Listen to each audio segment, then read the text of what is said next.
Oh, yeah, you know what it is. All right, guys, welcome back. Continuing our series on how to overcome chronic diseases.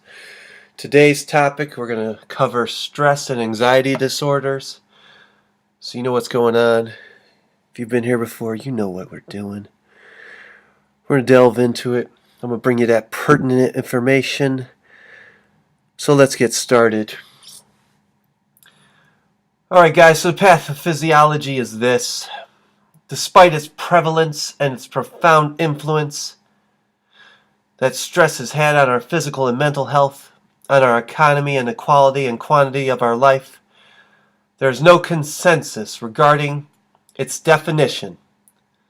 Stress is difficult to define and measure because the experience is highly subjective with respect to the types of stimuli that produce it and the symptoms that follow. The most recognized definition of stress was conceived by Hans Selye over 70 years ago, who stated that stress, or the stress syndrome, is the non-specific response of the body to any demand for change. Selye theorized that the body goes through three predictable stages: alarm reaction, adaptation, and exhaustion. When confronted with a stressor, that's anything that's going to cause stress, guys.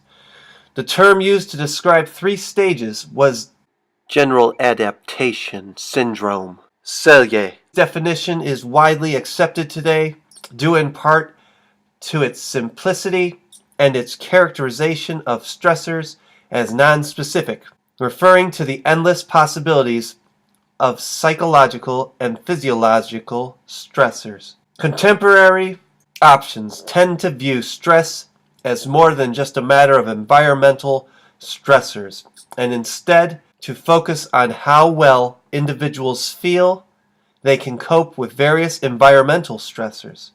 For example, according to one or more contemporary definitions, stress is a condition or feeling experienced when a person perceives that demands exceed the personal and social resources of that individual and that they are able to mobilize.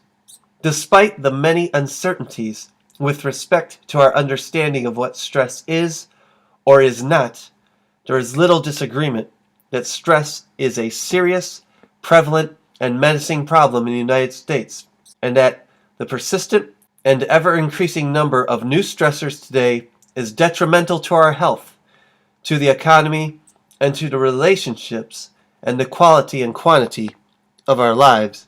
In contrast to the lack of agreement on the definitions of stress, there is more of a consensus about how the body responds to stress. Regardless of how stress is defined, especially in terms of physiological responses and adaptations, in this context, stress has been defined as a physiological change resulting from a stressor. The physiological changes occur rapidly once a stressor is registered. For example, activation of the sympathetic nerve system is almost instantaneous, followed moments later by activation of the hypothalamic pituitary adrenal axis. This response is the same whether an individual is running from a perceived threat or sitting in heavy traffic that will make him or her late for a business meeting. These automatic physiological responses to stress have been fine-tuned throughout the course of human history in response to the myriad of physical changes to survival. Modern-day stress has more to do with emotional threats than with physical threats, but unfortunately our bodies still react fight or flight response, unnecessary but potentially damaging and deadly. Recent advances in the study of stress have focused on the associated central neural pathways, including the hypothalamus, the limbic system, the frontal cortex, the brainstem loci. These regions of the brain are critical for numerous high-level functions such as memory, cognition, emotion, and reward, and are all altered by stressful stimulation. While the stress response is similar among individuals, what is perceived as stressful varies tremendously. Interpreting and responding to stressful stimulations depend on an individual's appraisal of the stressor.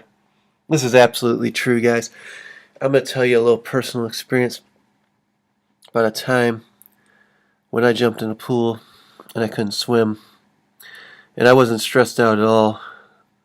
But I couldn't swim at all either. So I would have drowned. Just so happened I was, I don't know how old I was. I was probably 16, 17. Messing around, I told my friends, because he had a lifeguard at his party or something. I said, watch this. I was like, I'm going to get the lifeguard to save my life. He said, how are you going to do that? I was like, I can't swim. I jumped in the pool. Right? Dumb youth. You know what it is. Right? But I didn't panic. Here's what the first thought was that went in my mind. I'm going to die. And then before that thought could even end, my mind thought, nah, I'll be alright. And I've had that in situations. Terrifying situations when if you panic, if you're in a car and you start like hydroplaning or, if you start losing control, very stressful situations. So what they're saying here is, remember it said perceived. So it's all about your perception and how you perceive what is around you and how deadly it is.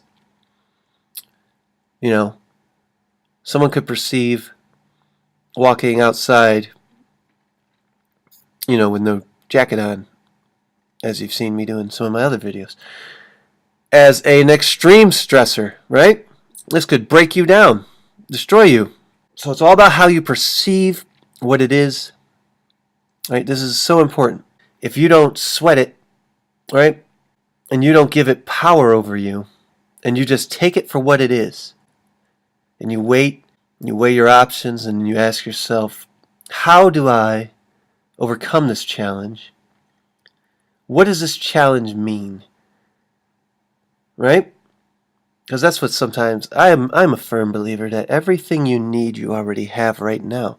You just may have to refine it, right? Just may have to optimize it a little bit.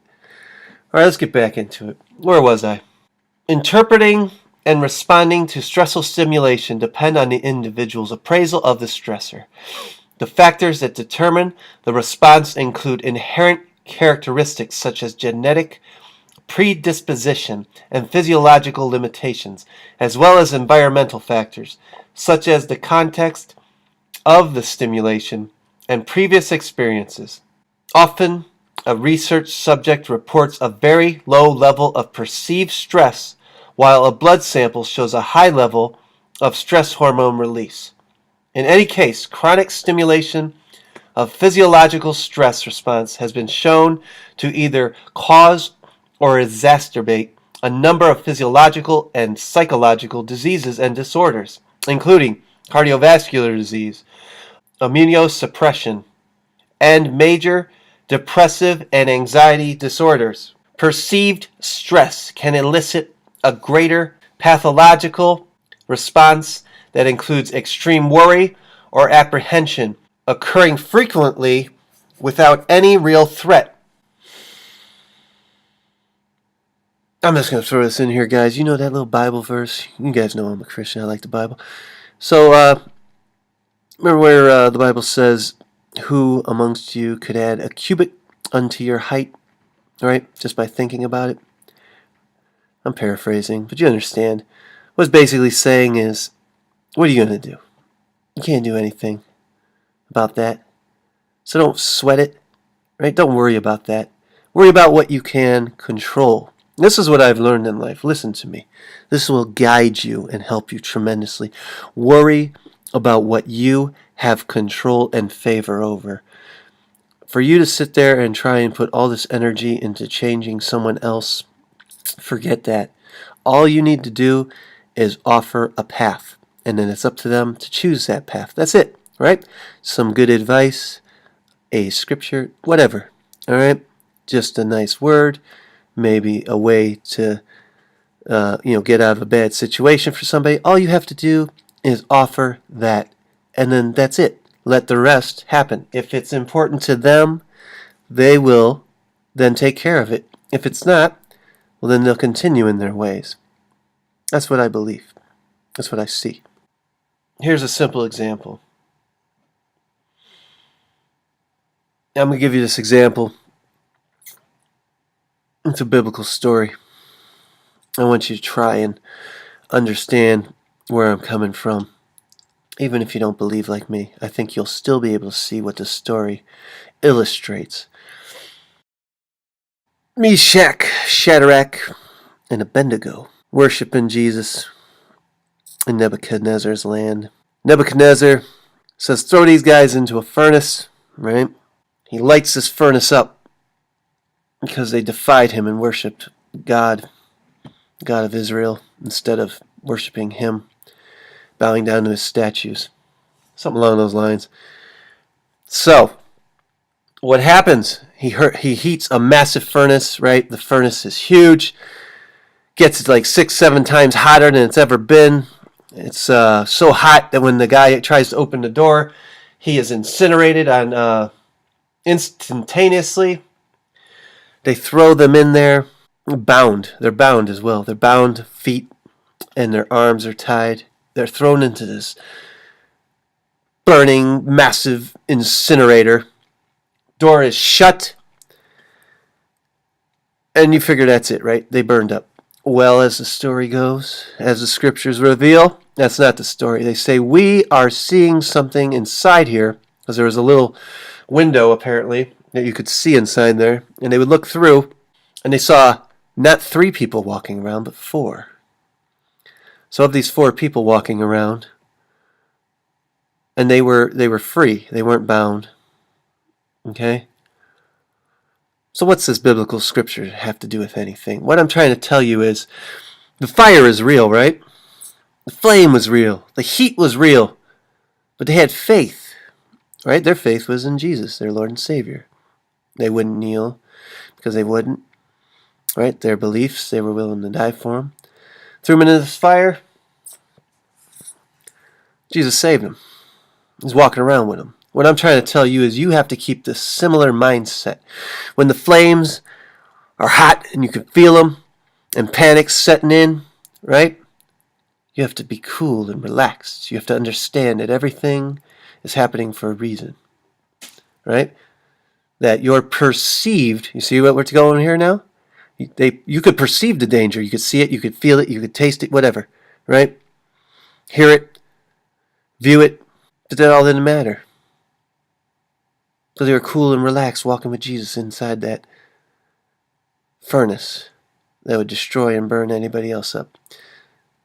Maybe that makes sense to some of you. I don't know. I'm just sharing a mindset that will give you power over worry and doubt, and hopefully break some of these strongholds that happen from this perceived, right, stresses. Let's get back into it. Perceived stress can elicit a greater pathological response that includes extreme worry and apprehension, occurring frequently without any real threat. This condition, termed anxiety, encompasses a group of disorders that are similar but each have distinct, specific behavioral characteristics.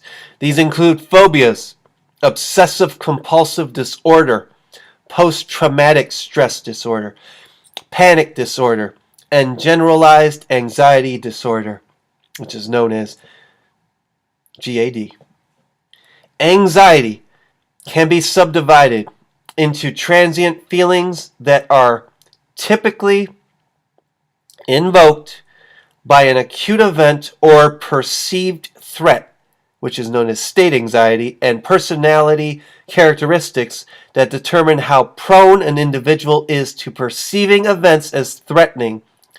There we go, trait anxiety. So we had state anxiety, perceived threat, and then we have perceived events as threatening, trait anxiety. The anxiety that is experienced as a normal response to actual events is distinguishable from clinical anxiety disorders.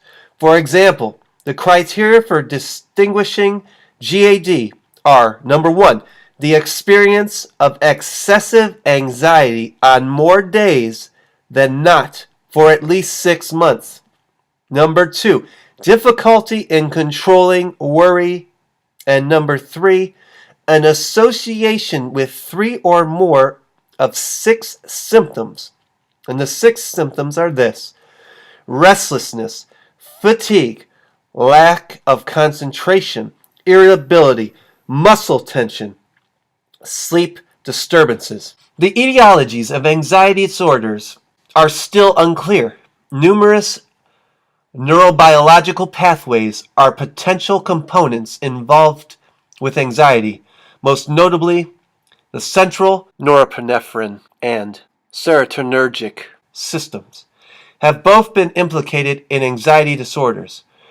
From a cognitive perspective, subjects who suffer from anxiety disorders typically exhibit a heightened inclination towards recalling information that includes a real or perceived threat. However, anxiety disorders are poorly understood, and there is a dearth of information regarding biological markers for anxiety. Therefore, establishing an exercise-associated anxiolytic effect have been difficult and is based almost entirely on self-reported anxiety levels. Let's go into some effects on exercise response. The physiological adjustments during a graded exercise stress test are typically not altered by heightened stress levels or anxiety disorders. In extreme cases of chronic stress or anxiety, there is a potential for abnormal neuroendocrine responses at moderate and high intensity test stages. These abnormal responses usually are manifested as a reduced time on a treadmill or bike and reduced peak oxygen consumption. As in other clinical populations, concurrent pharmacological interventions may negatively affect the exercise response. Therefore, a thorough medical history and listing of current medications are critically important prior to a graded exercise stress test. All right, here's some effects on exercise training. Stress. Exercise training has various positive effects on stress and anxiety levels, while overtraining can have negative ramifications. Most studies using human or animal subjects have shown that exercise training reduces the intensity or the number of symptoms associated with stress. Most of these studies have focused on large muscle rhythmic exercise and have used physiological measures of stress, self-reported perceived stress, or both. For example, human studies have shown enhanced mood following acute exercise in both clinical and non-clinical subject pools. These studies indicate that an exercise session of 20 to 30 minutes is optimal for an anti-anxiolytic effect, with longer sessions showing significant diminishing returns. Animals and human studies indicated that cardiovascular fitness is associated with a reduced heart rate and blood pressure response to a perceived stressor. In addition, electromyographic studies in human subjects demonstrate a reduced level of muscle tension in the head and upper and lower body in resting individuals following aerobic exercise. Aerobic exercise programs lasting several months appear to optimally reduce chronic stress symptoms as reported by studied participants. So that was on stress right there. Now we're going with anxiety. Anxiety. Numerous studies indicate a significant decrease in state anxiety observed approximately 30 minutes following a 20 to 30 minute session of moderate to intense aerobic exercise. A number of those studies showed a slightly heightened level of anxiety immediately following the exercise session. In clinical populations, reports indicate a small to moderate exercise-induced anxiolytic effect regardless of exercise intensity. Anxiolytic effect of exercise training has been compared experimentally to that of a number of other therapeutic interventions, including various forms of medication. distraction therapies, and pharmacological interventions. It appears that acute sessions of aerobic exercise are as effective as meditation or anti-anxiety drugs in reducing an individual's level of anxiety.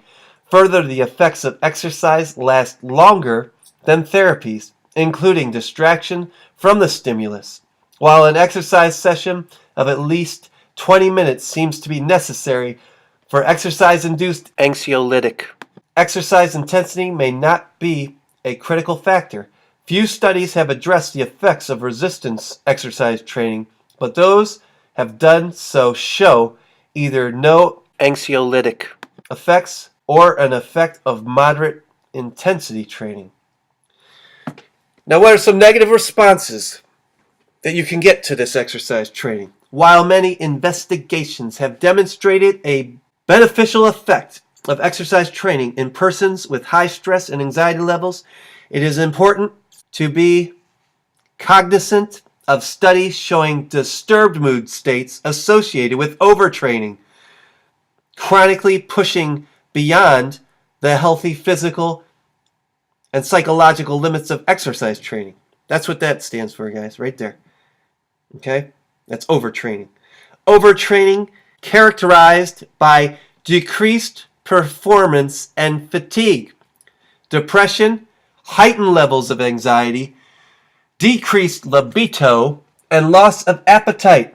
In more extreme cases, overtraining syndrome is associated with generalized immunosuppression, resulting from abnormal endocrine function.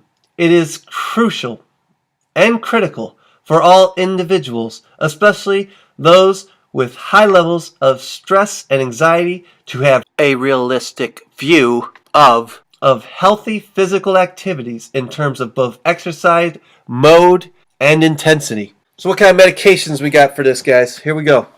Some management and medications. Management of stress and anxiety disorders can be addressed through psychotherapy and behavioral therapy, or pharmacological intervention, or some combination of these. Psychotherapy takes a variety of forms, but are designed to help people recognize stress and anxiety and develop new ways to cope with problems. Often biofeedback or some other form of self-examination is included in therapy sessions in an attempt to train the individual to control stress, anxiety. Anxiolytic drugs are designed to correct chemical imbalances in the brain. A number of categories of medicines are used in the treatment of stress and anxiety disorders, including the following: azapirones, buspirone. For the treatment of GAD, medications in this class are partial agonists for serotonin receptors and work by helping to regulate the antidepressant and anti-anxiety effects of serotonin.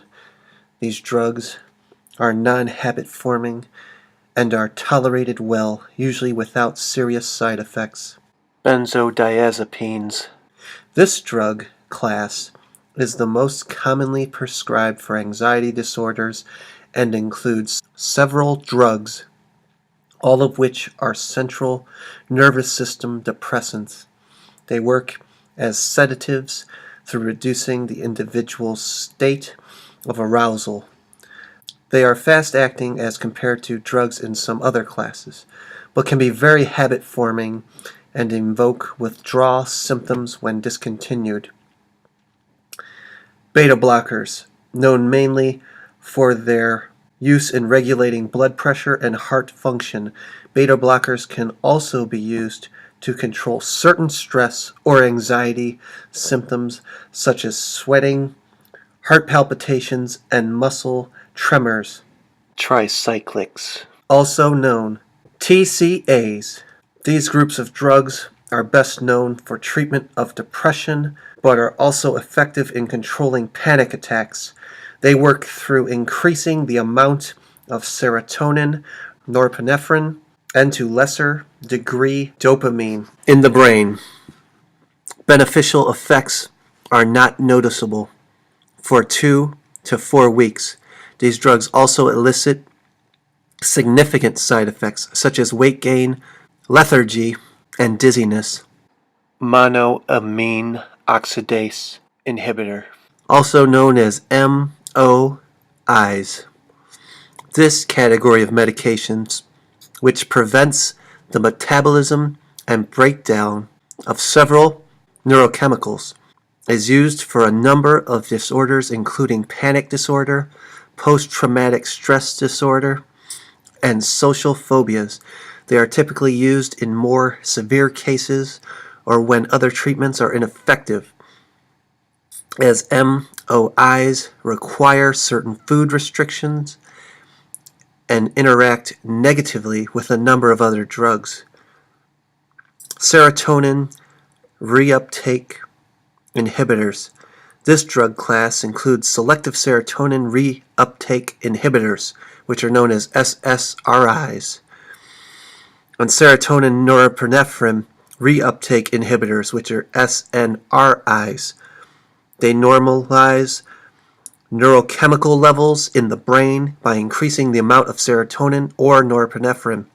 These drugs are relatively new and are widely used for stress and anxiety disorders, as well as depression. Typical drug treatment regimens initially use less potent and less habit-forming medications and more potent drugs as the level of drug effectiveness is established. Some of these drug categories have significant side effects that can impair an individual's capacity and desire to be physically active. It is recommended that the individual participate in a monitored exercise program at least until drug activity interactions can be established. As with some other clinical populations, there is little information regarding the interaction and medications and exercise training. Alright guys, so let's get into some recommendations for exercise testing. The process of exercise testing an individual in treatment for stress and anxiety disorders does not differ from the procedure used for testing in the apparently healthy population. In assessing the individual's current level of fitness, tone must be remembered that a number of drug classes used for treatment of this population can reduce functional capacity. It can induce dizziness or inhibit motor function. It can even reduce the desire to perform at high levels of exertion.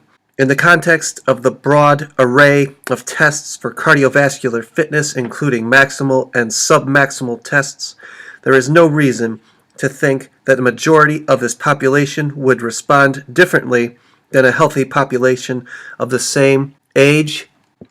Therefore, one would expect that other than for individuals with medications associated with side effects, maximal stress tests could be used. As with other clinical populations, a modified Bruce protocol, which starts at a low speed, then the standard Bruce protocol can still be used as a maximal test. Further, because of the potential side effects of the condition or drugs, or even both, on balance and concentration, a psychoergometer test may be appropriate. Assessment of the muscular fitness should include endurance and flexibility as well as muscular strength. There is no evidence to indicate that people with stress or anxiety disorders will demonstrate a significant reduction in muscular fitness. They are generally characterized as untrained and deconditioned. As the population is also typically unfamiliar with resistance training, a 3 repetition maximum, or 6 RM, or even 10 RM may be used in lieu of the standard 1 rep max test to predict muscular strength. As with an untrained or deconditioned group, it may be necessary to test muscular strength on multiple occasions. Muscular endurance can be safely tested in this population using the YMCA bench press test. This is where the men will press an 80-pound, that's 36 kilogram, load and women press a 35-pound, that's 16 kilograms load. And each one of them will do it 30 times per minute, with the rating of muscular endurance based on the number of repetitions completed.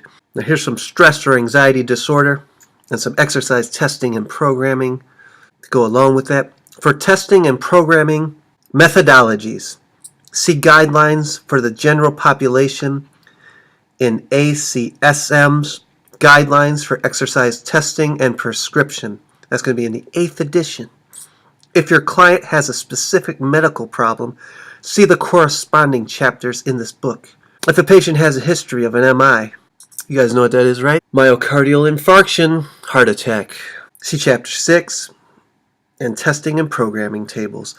All right, guys, so here we go. Recommendations for exercise programming. Individuals with stress or anxiety disorders should be evaluated for a range of physical functioning, including functional aerobic capacity, muscular strength, body composition, and flexibility. In addition, neuromuscular function should be assessed, as these conditions and a number of medications prescribed for them can affect perception, alertness, and coordination.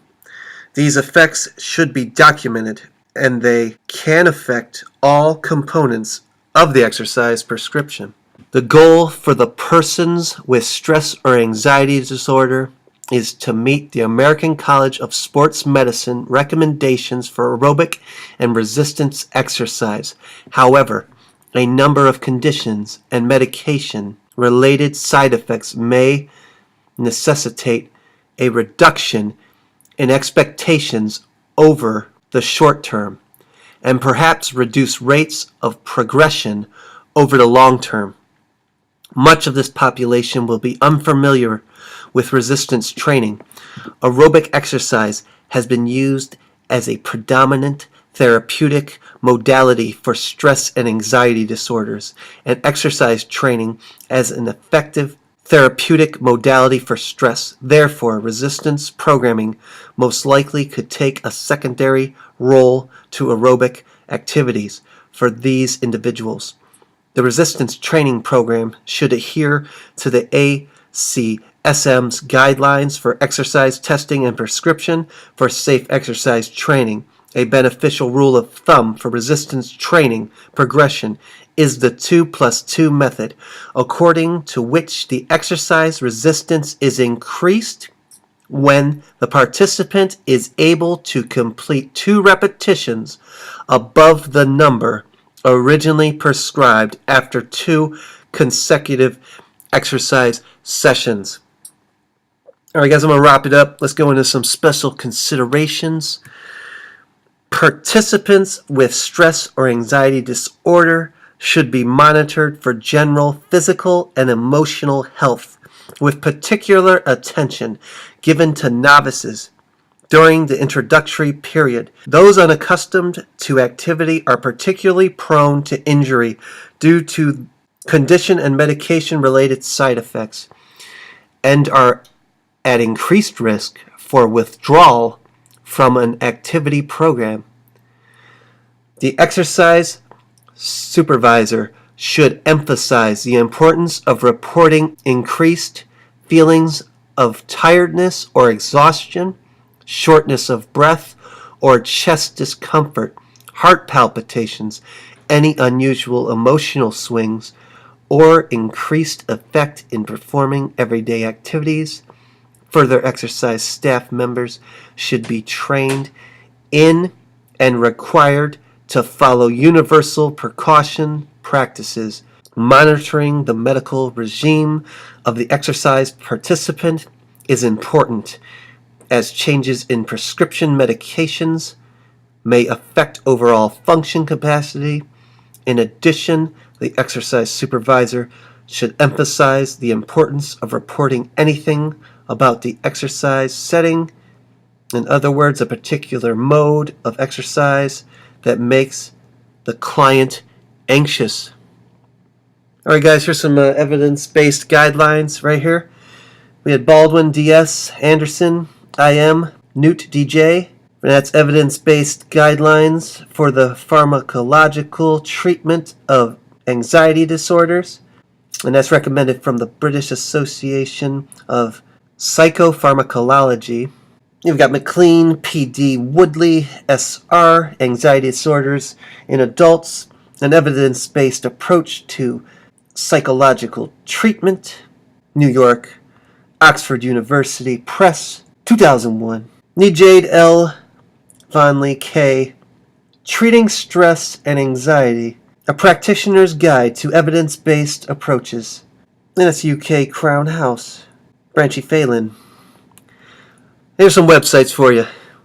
We've got the American Institute of Stress. That's at www.stress.org. We've got the American Psychological Association. That's at www.apa.org.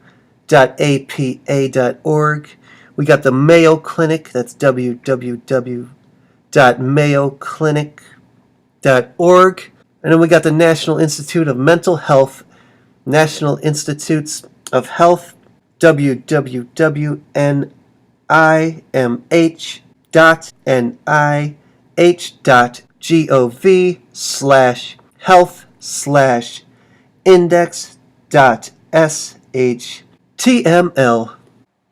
Alright guys, so that finishes this one. As you can see, regardless of what chronic disease you are currently challenged with, that's no excuse. There are proper programs, frequencies, and variables that can optimize and give you a greater outcome in regards to your health and wellness. So with that, I'm going to end this video. I wish you well. If you liked it, you know what to do. Hit that like button, subscribe, comment, share, and I'll be back with another one.